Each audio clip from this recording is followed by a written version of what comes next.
Welcome to the Bold Lounge podcast. My name is Lee Burgess, and I will be your host. If you're anything like me, you love hearing inspiring stories of people who have gone on bold journeys and made a positive impact in the world. This podcast is all about those kinds of stories. Every week, we'll hear from someone who has taken a leap or embarked on an extraordinary journey. In addition to hearing their stories, we'll also learn about their bold growth mindset that they use to make things happen. Whether they faced challenges or doubts along the way, they persisted and ultimately achieved their goals. These impactful stories will leave you feeling motivated and inspired to pursue your own bold journey. I believe everyone has a bold story waiting to be freed. Tune in and get ready to be inspired.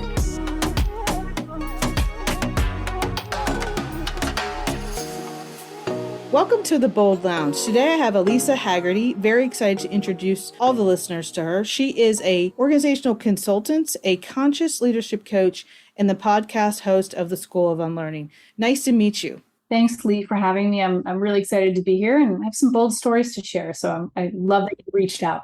Yeah, I'm ready to jump in. So we connected through Claude Silver, which is fun. And I think it's always nice to see the common threads of just connectedness of people and energies and things like that. So I'm very excited to hear your bold journey. I thought for the listeners, if you could do just a brief introduction and maybe even talk about what's a conscious leadership coach as you're introducing yourself. Yeah, sure. So, you were spot on with the introduction. You got everything that's most important. I'm based in Brooklyn, New York. I'm a cat mom. I'm an avid athlete as a background, just as a person. And the work of conscious leadership really in my realm is working with individuals and teams to help reduce what's called the drama tax. So every team, every organization, every family unit, anytime there's multiple people in a room, there's going to be a level of natural drama. And sometimes that drama creates positive friction, innovation, people challenging themselves and growing. But a lot of times it's redundant patterns that don't serve people, listening to correct, diagnosing left and right, not being a team player, wanting to be right, being committed to being right. And a lot of these drama patterns are really disruptive to what teams say the bottom line is. They say what matters most is creating a product that helps the world, making some money, changing people's lives, especially I have a background in healthcare too. And what ends up happening is there ends up being a lot of interpersonal drama, and that ends up preventing people from finding joy and fulfillment in work. And I'm a big advocate that, as a conscious leadership coach, that work is actually a place for joy. It's a place for love. It's a place for connection. It's a place for personal growth. And if you can see it that way, you really have all kinds of good data and experience to work with each and every week. So I help teams and individuals reduce their drama tax. I teach them core skills to do that. And I help them fall in love with the concept that work is designed for connection and love. Yeah, I really wish I had you earlier in my career. As you're talking, I was yes, yes, and yes.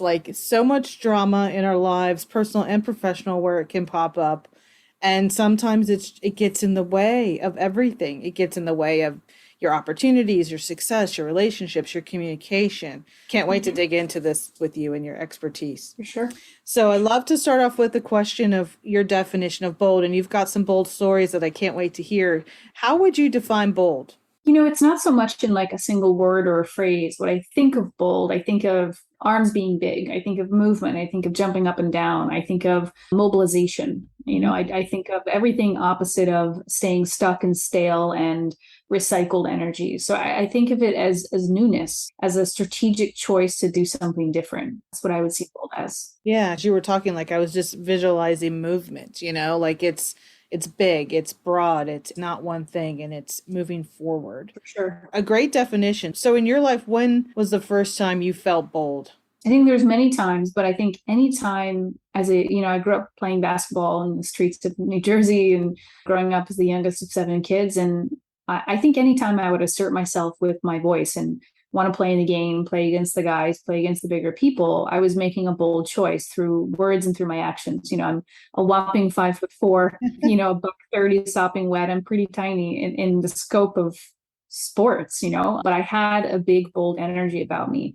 And that energy was kind of let's go play. I don't care if you're 6'1", 6'2", or if you're a senior and I'm a freshman, I'm going to try to outwork and outskill people. So I think there was an energy of boldness just about my childhood, how I tried to assert myself through sports. That was the only medium that I felt really, really confident in. School was hard for me in many ways, and sports was my place to shine. And I knew that. And so I kind of went out there and went after it. Yeah.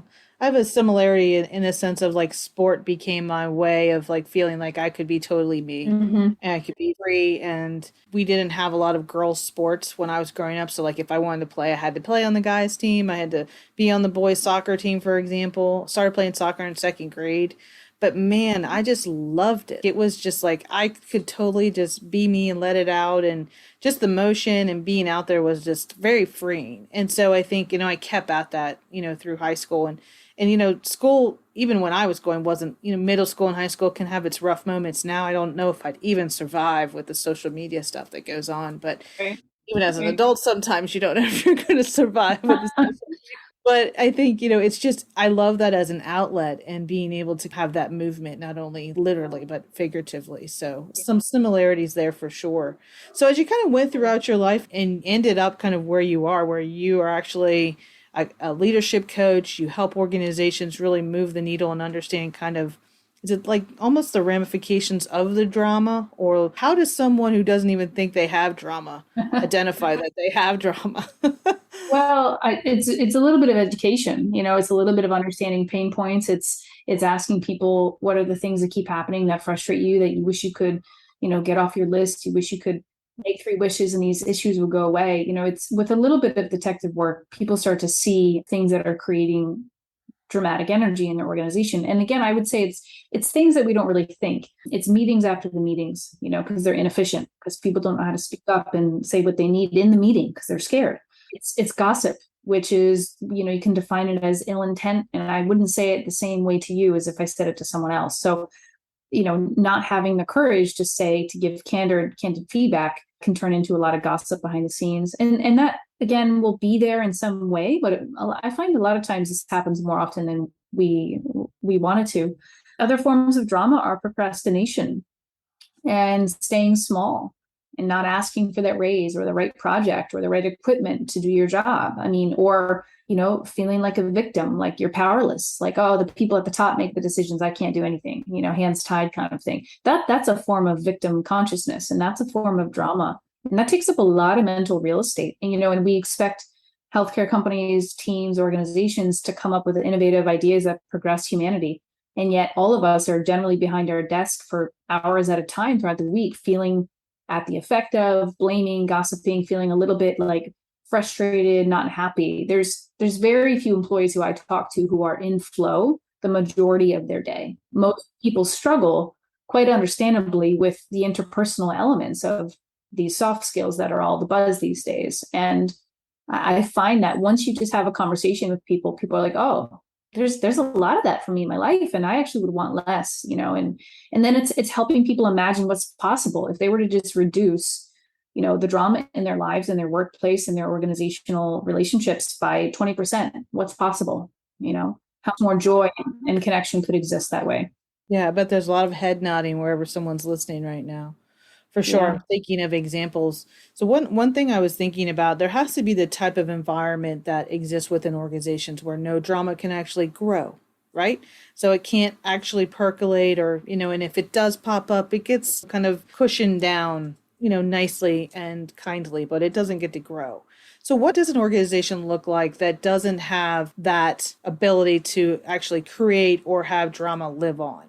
Or if it's easier to define, what does it look like when it's there? Which probably a lot of us could probably name a few things, but like what needs to be in place if we want to be drama free? What needs to be in place if we want to be drama free is a commitment from the top to develop their people and to develop themselves. Our leaders of organizations have to take a really, really honest look in the mirror about how much they might be perpetuating drama, benefiting from drama, not preventing it from being stopped. We have to take commitment. Number one of the methodology that I use is taking radical responsibility. Leaders at the top have to be radically responsible for their energy, their words, what they do, what they don't do, what they share, what they don't share with the organization. And that is where it begins. And when that happens, organizations decide, I'm going to invest in my team and support them through leadership coaching and through training. Everyone's level of awareness and consciousness improves. Even, inch by inch, it gets better and better. And people start to see like, oh, I no longer want to participate in this gossip circle. I no longer want to bash my boss. I'd rather just get the courage to say what I need to say and see if we can have a better relationship. Right. So it takes a level of commitment from the top down. And then it takes skill development, it takes coaching, it takes training, it takes consistency. I think a lot of people walk around feeling like they're aware, and then they get a mirror held up to them lovingly, and they start to see like, oh, I might be the center of the reason why my organization is struggling. That's what I would say needs to be in place. Yeah.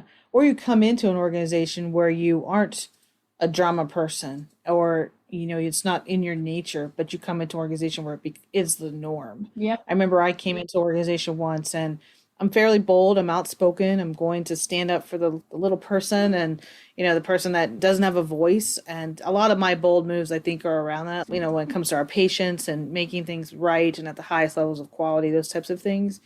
And I remember one of the employees, and I was newer in the role, and they said, I'm frightened for you. I'm scared. Mm-hmm. And I said, why? Like, because no one's ever stood up to it. No one's ever stood up or kind of been bold or like shut down some of the things like you talked about. But I think sometimes our environment can take over and almost make us someone we're not. And I don't know, do you think that way, or is that just something that, maybe I was too weak and it just kind of started to change me?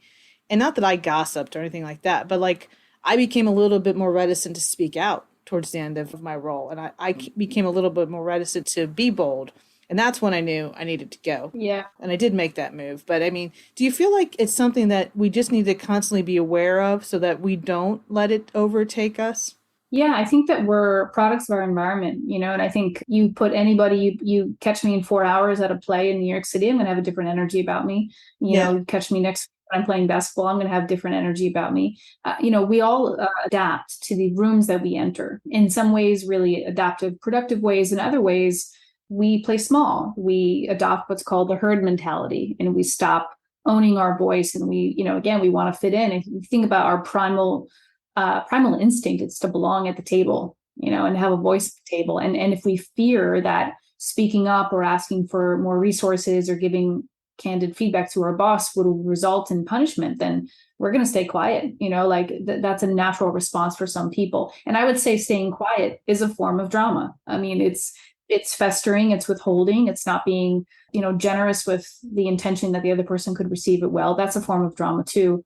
So I think it's from a family systems perspective, from therapy all the way through like sports psychology, through organizational psychology, having a voice and using it consistently is our greatest tool. And when we don't, it's our greatest barrier.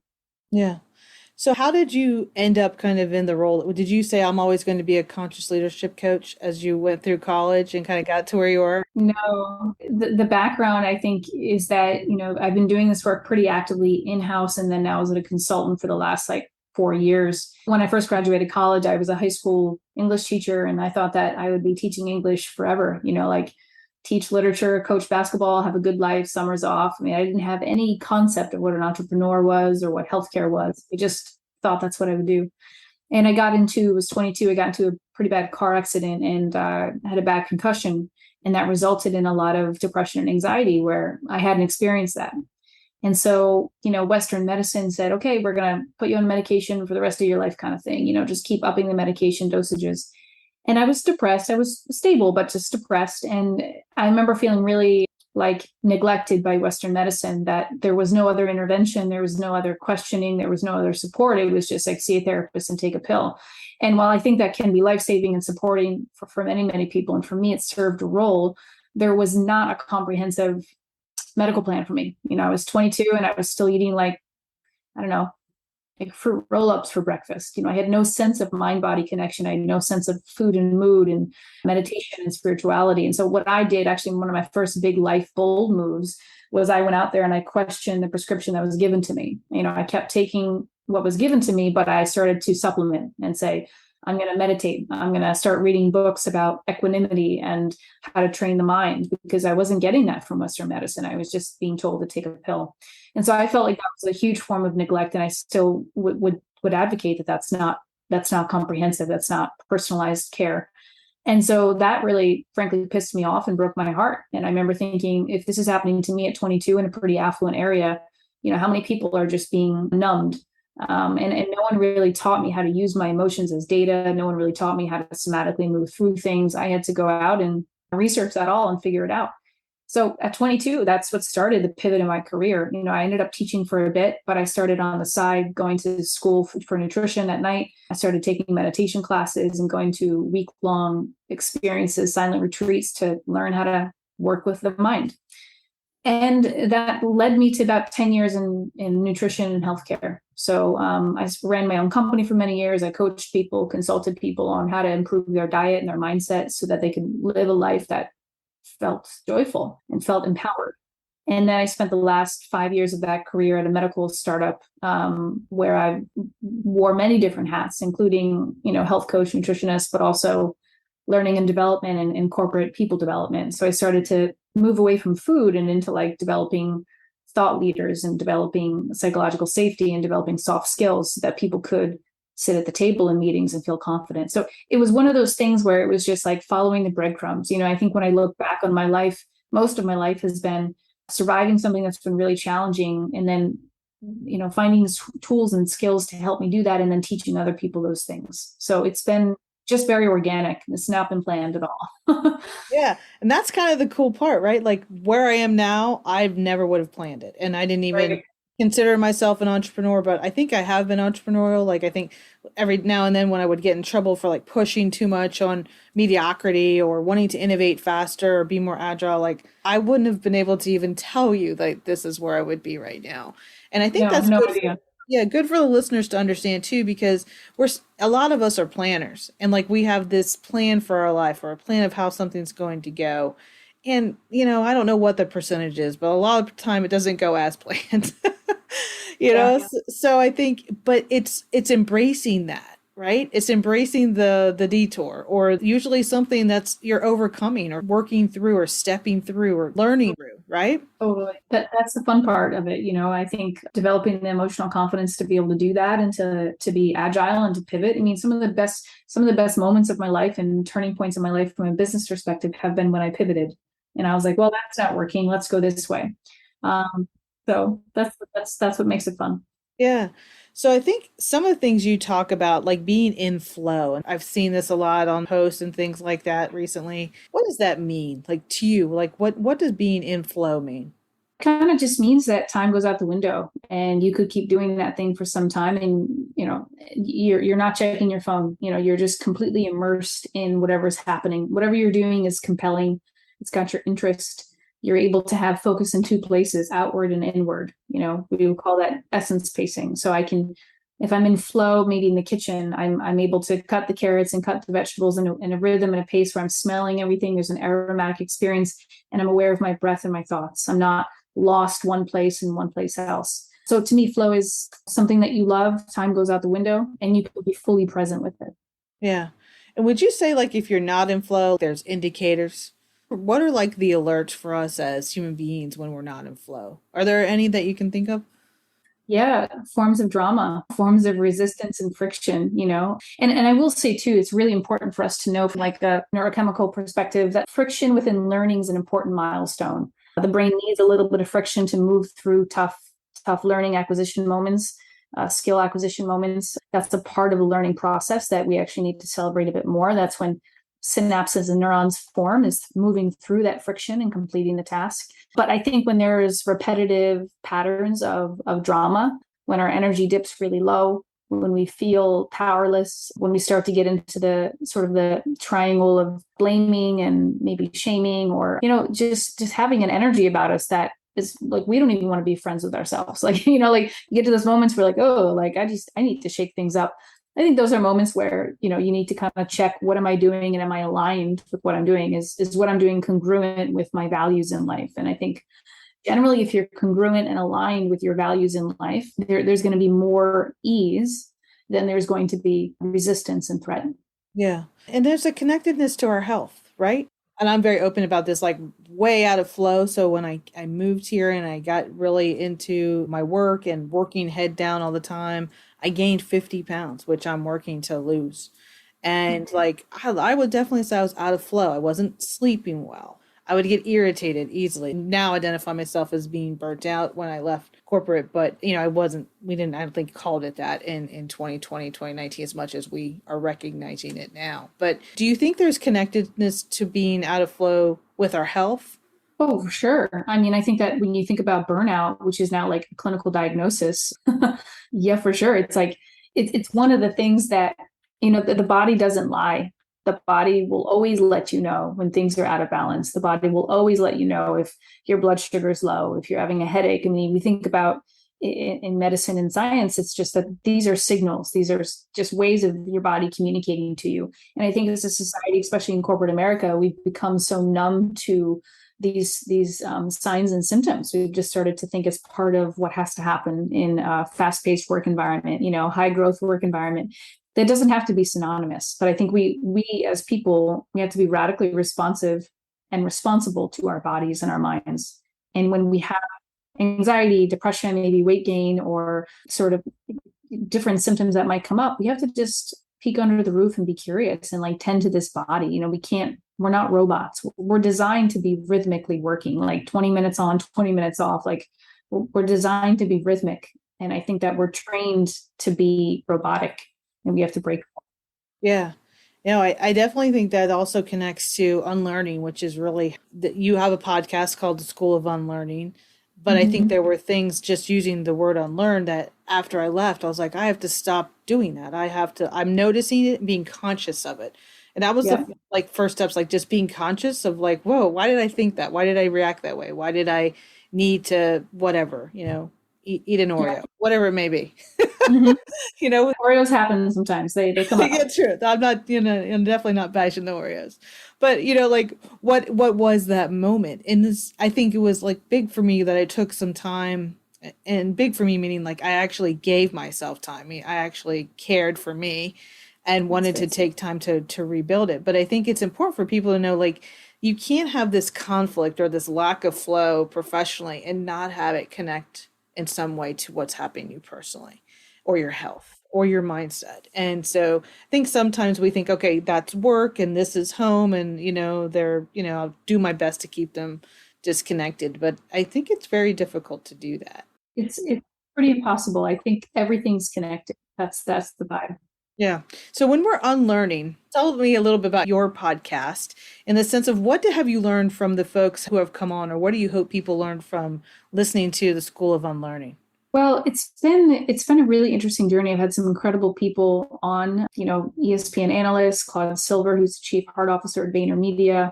I've had a lot of authors come on, a lot of thought leaders come on. I think that I'm constantly surprised by what people say they believe unlearning is and what they're all actively unlearning. And I think it's humbling to hear the success that's been on the podcast, the people, what they've done, but also like so many of them are still struggling to unlearn boundaries and slowing down and taking care of themselves, or just enjoying things versus finding other things to be anxious about. I mean, all very human things that I think it kind of shows me and everyone who listens that no one is beyond reproach here. We all have to like be really attuned and aware to our human experience, or else we will get caught up in the hurricane of productivity and success and the cost of that.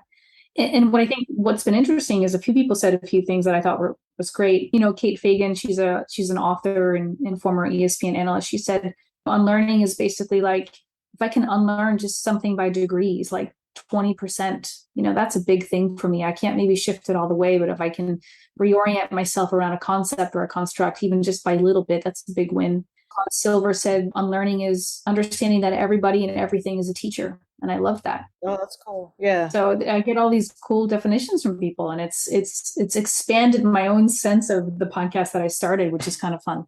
Yeah. So when we think about like how do we unwrap that for ourselves? Like I'm sitting here going, okay, what would I define it as, and what am I actively trying to unlearn? I Mm-hmm. think I talked about a few things around the health piece, but I think there's, if I had to think of a second one, it'd be like my negative self-talk about myself sometimes, which makes me feel less confident. But as we think about like a challenge, like for those that are listening, like how would they start to identify maybe what they need to unlearn? Well, it's an invitation. So first of all, they don't have to, but I would say it's an invitation to look really closely at what's serving them, what's easy, what's in flow, what's like generative, And what is really like this recycled again drama pattern of like, oh, I keep getting in these fights with my friends. I keep trying to be everything to everybody. Maybe you're embracing like the martyr code and you're just like sacrificing yourself so that everyone else is happy and pleased. I mean, that's a common thing that people start to see as a drama pattern once they have some awareness. But I think unlearning is just anything you want to examine and question. It could be like, again, you and I have similar paths in that, fast-paced medical environment, made a switch to a different path. I mean, I'm constantly unlearning like how to redefine success now that my pace, my work pace, my living pace is slower, is less dramatic. I mean, sometimes I have days where I'm like, how did I exist in such a world where there was so much tension and anxiety? Like I barely was existing for some time. I was so stressed about that corporate world. I would say like looking closely at what's serving people, what's not, and just begin the process of questioning. And that alone is a big deal. And that's where most of the growth comes. Yeah. I love that it's invitation and not a have to. I love how you corrected me there, because I think you're obviously spot on and an expert in that more so than I am. But sometimes there are things that we think we have to do, but it's what do you want to do? What do you, invite yourself to think about those things. As you were talking, I remember people who I worked with who I think liked drama. Mm-hmm. And what I mean by that is like, they probably are going to spin and spin. And I know when I switched and was less intense and less stressed and smiling a lot more and being me, like some people didn't like that because our commonality probably was the drama, right? Yeah, that's a big deal. And I think that's why we become addicted to drama. We get lots of unintended positive things from drama. And by positive, I mean like things we like, maybe they're not truly positive, but they're a bit addictive. We always have something to talk about if we have something to vent about. We never have to sit in silence. There's a benefit there. When we're in drama, we never really feel emotions. So, we might talk about emotions, but we're not really feeling them. So we get to kind of bypass the hard stuff of being a human. There's just so much to gossip and talk about. So why would we not, And then I also think that like from a neurochemical perspective too, like anger and resentment, these are very addictive states of being. I mean, our brains light up when you look at the human brain. There was a study Dr. Andrew Huberman talked about, and he was mentioning like a brain that had stimuli from like creativity, sexual response, like sadness, happiness, joy, and anger. And the brain lit up the most in response to the stimuli that was associated with anger. So the brain we get a dopamine high. We get a rush of neurochemicals when we have drama. And so it does become a little bit addictive in that way. It's not letting people off the hook, but it's giving some background on the physiology as to why we would want to keep doing things that are actually quite harmful, Right. And, with addiction, you have to go through the paces of one, identifying that you have it, right? Mm-hmm. In making sure that you are the one that is the one that says it, right? Because then if someone else says it, it's like, it's not going to mean the same thing as you actually do that introspection of it. So just something, because I bet there's a lot of people listening who's like, well, there's people that love drama and how does that work? And I think one is just not feeding into theirs and knowing that you may be doing some things to actually, get ignited by some of it. Even though you don't like it, you might get pulled into it. So just, again, being conscious of when that happens. Yeah, big time. As we kind of end, and I really have enjoyed our conversation, and we're thinking about, and a lot of people listening are conscious leaders, or they want to be. What are some of the things, just in the sense of, we've talked about unlearning, we've talked about flow, we've talked about boldness, a lot of good topics, and reducing the amount of drama. In being a conscious leader, is something that takes effort, right? It takes intention. So is there like a daily reminder or anything like that for us, or a mantra we should remember, or something that can keep it in our forefront when things get really busy or things get very hectic or chaotic? Well, there's two things that I think that this methodology that I use teaches that's really helpful. The first thing is I might ask myself just at any given moment, where am I? Like, where am I? Where's my energy? Like, am I reacting from fear and reactivity, right? Or am I barely breathing? Or am I reacting from, spacious energy where I'm open, I'm curious, I'm breathing deeply, I'm in my body, I'm pretty present. There's generally two extremes here, and there's some life on the spectrum. So at any given moment, I pull up to a meeting and I'm like, okay, where am I? Like, am I fearful or am I open?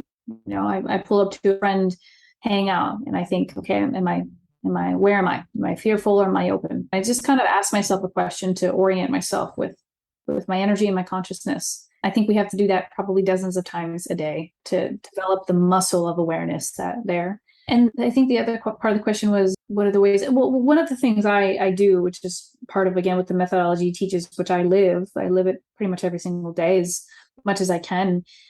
Adopt a belief that is loving about the world. It's really easy, especially these days, to adopt a victim mentality, a villain mentality, one of blame and disempowerment. Like we can turn on our phones and start to scroll, and within seconds, we're pretty depressed about what's happening in the world. It's pretty overwhelming. This belief that I'll share with you doesn't bypass that. It doesn't put me in positive Pam mode, but I do believe that life happens for you. Even in the worst moments, there's something there to be learned. So for me, it's a belief I have.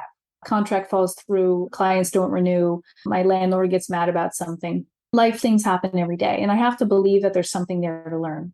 And so when I put myself in a space to learn and to move through something, I'm far more open, I'm far more curious, I'm far more relatable, I'm less reactive. So just my belief is there's something to learn in everything. And because I have that belief, even in the worst times of my life, I'm able to get through things pretty well and come out the other side. So I would say to people to adopt a belief that is loving in nature. Excellent. Great advice. Excellent space to end in. And I invite everyone to check out the show notes to learn more about Elisa and what she's doing, her podcast, as well as the services she can provide in the coaching. Thank you so much for being part of the Bold Lounge. Thank you for having me, Leah. It's been wonderful. Thank you for listening to the Bold Lounge podcast. Through the continuum of bold stories, vulnerability to taking a leap, you will meet more extraordinary people making a positive impact for others through their unique and important stories. By highlighting these stories, we hope to inspire others and share the journey of those with a bold mindset. We hope you've enjoyed this podcast and look forward to sharing the next bold journey with you.